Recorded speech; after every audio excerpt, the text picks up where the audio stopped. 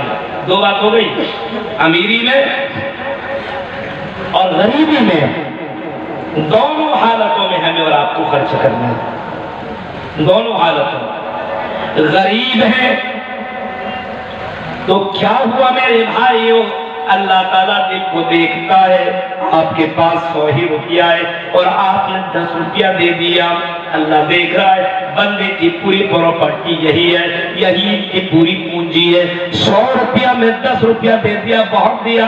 جس کے پاس لاکھ روپیہ ہو اگر وہ 100 روپیہ دیتا تو کیا کر رہا ہے؟ آپ غریب ہے تو کیا ہوا میرے بھائی، اللہ تعالیٰ تیرے دل کو دیکھتا ہے۔ ان اللہ لا ينظر الى صورکم واجسامکم، اللہ تیری صورتوں کو نہیں دیکھتا، تیرے بلڈنگوں کو نہیں دیکھتا، تیرے بینک بیلنس کو نہیں دیکھتا، ولا ينظر الى قلوبكم واعمالكم.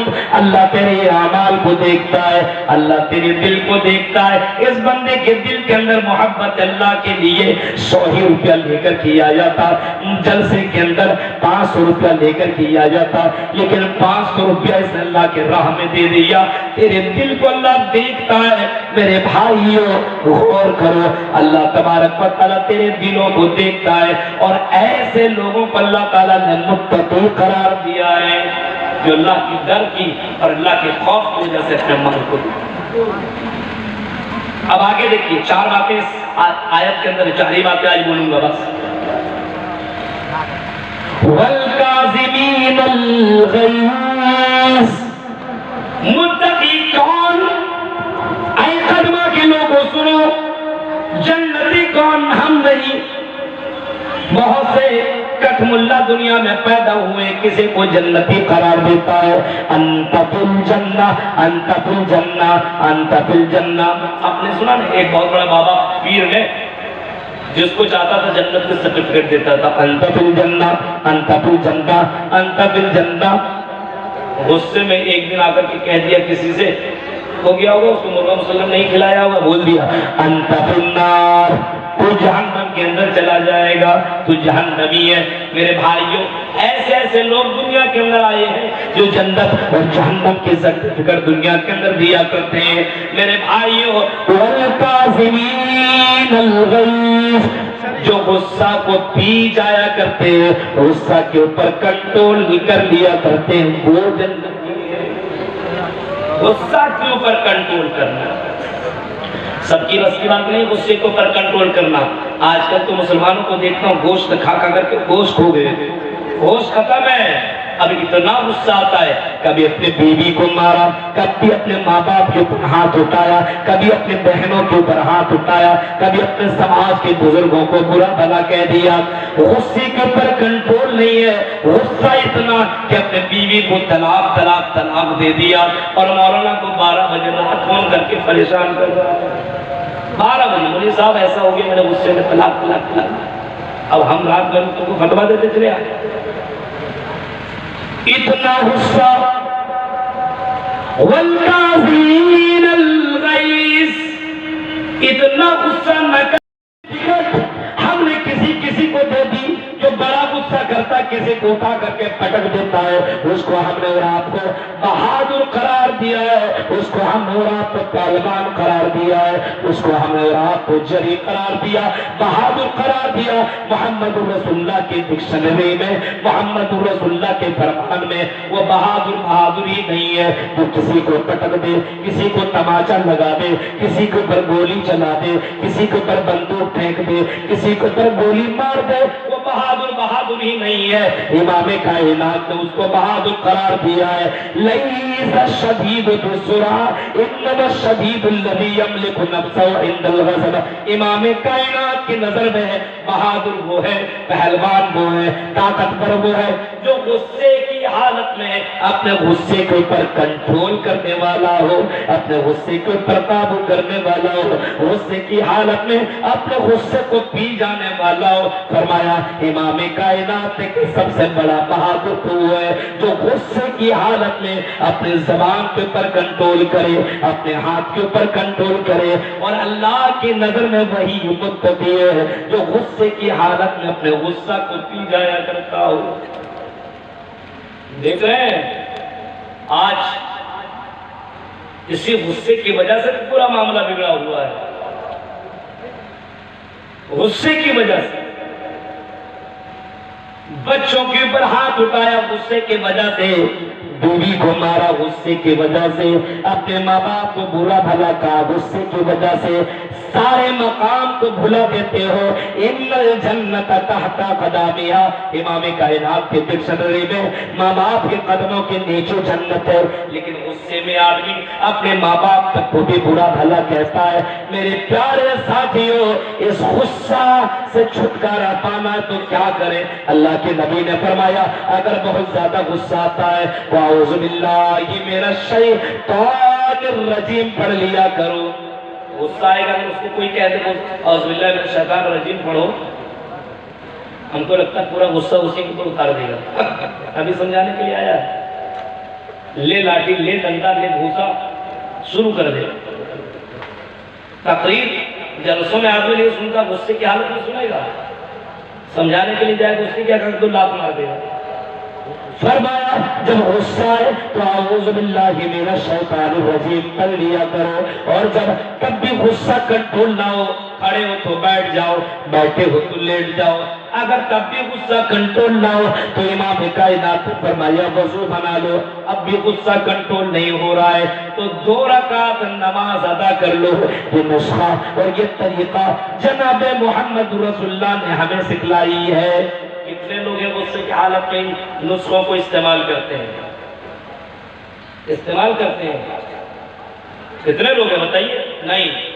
غصے کی حالت میں دوسرا آدمی آگ میں پٹرول ڈالے گا، تم اتنا کمزور، اس نے اتنا کچھ کہہ دیا، تم کچھ نہیں کر رہے. اتنا کہنا ودھانا دھن شروع ہو گیا. کوئی سمجھانے جائے گا، تقریر کرے گا، نصیحت کرے گا، کیا عزم اللہ پڑھ لے. آج سماج کو لڑانے کا کام کیا جاتا ہے، ایک دوسرے کو مار لڑانے کا کام کیا جا رہا ہے. نہیں میرے بھائیوں، وہ اچھا نہیں ہے جو دوسروں کو لڑاتا ہو، بلکہ وہ اچھا ہے جو دوسروں کو ملانے والا ہو. گرچہ ایک دوسرے کو ملانے کے لیے تمہیں جھوٹ کا سہارا لینا پڑ جائے، جھوٹ ہی بولنا پڑ جائے، لیکن اپنے مسلمان بھائیوں کو ملا دو، اپنے مسلمان بھائیوں کا دل ملا دو، آپس میں دونوں کو سلام کرا دو، غصہ کو ختم کروا دو. لیس الکذاب الذی یصلح بین الناس، وہ جھوٹ نہیں ہے جو لوگوں کو ملانے کے لیے بولا جاتا ہو، لوگوں کو آپس میں محبت کرانے کے لیے بولا جاتا ہو، لوگوں کو آپس میں سلام کرام کرانے کے لیے بولا جاتا ہو، وہ جھوٹ ہی نہیں ہے. آج میرے بھائیوں ذرا غور کرو، اپنے سماج کے لوگوں کو دیکھو، غصے کی حالت میں لوگ نہ جانے کتنے قدم ایسے اٹھا لیا کرتے ہیں کہ ہم سسرال نہیں جائیں گے، ہم اپنے ماں باپ کے پاس نہیں جائیں گے، میرے ماں باپ نے مجھے ستایا، میرے ماں باپ نے مجھے پریشان کیا، میرے چچا نے مجھے دکھ دیا ہے، میرے رشتہ دار والوں نے میری زمین کے اوپر ناجائز طور پر قبضہ کیا ہے. میرے بھائیوں، غصے کے اوپر کنٹرول کرو. اللہ کے نبی صلی اللہ علیہ وسلم نے غصے کے اوپر بھی کنٹرول کیا ہے، اور نبی اکرم صلی اللہ علیہ وسلم نے اتنا زیادہ غصے کے اوپر کنٹرول کر لیا کرتے تھے.